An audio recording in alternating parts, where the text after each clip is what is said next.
आज ହେଉଛି ଓଡ଼ିଶାର महान बरपुत्र उत्कलमणि गोपबंधु दासकर 96तम पुण्यतिथि। ଏହି ଉପଲକ୍ଷେ ଭୁବନେଶ୍ୱର ଗୋପବନ୍ଧୁ ଛକଠାରେ ବିଜୁ ସାଂସ୍କୃତିକ ସମନ୍ୱୟ ସାମୁଖ୍ୟ ଓଡ଼ିଆ ଭାଷା ସାହିତ୍ୟ ଓ ସାଂସ୍କୃତିକ ବିଭାଗ ତରଫରୁ ଶ୍ରଦ୍ଧାଞ୍ଜଳି ଅର୍ପଣ କରାଯାଇଛି। ଉତ୍କଳମଣି ସେବା କାର୍ଯ୍ୟ ପାଇଁ ସାରା ବିଶ୍ୱରେ परिचय सृष्टि करथिले।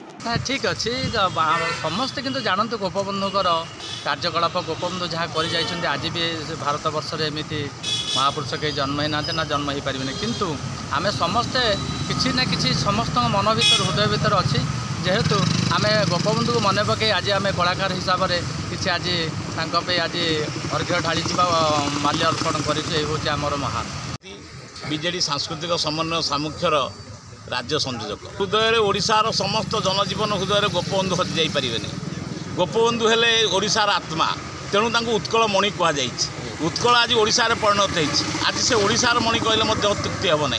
ये कथाटा चारिआड संचरित होती मनीषर प्राणु व्यापी परोपकार करवा एवं जीवन को जितेबाला मनीष जो दुखी दुखी दरिद्र मान सेवा कर जो बाट से देखते से बाटर आज सारा ओडिया जाति चली ओडियार प्राण से आड़े धावमान हो तेणु आज किए फुलमाड़े देला किए फुलमाड़े नदेला से बड़ कथा नुह।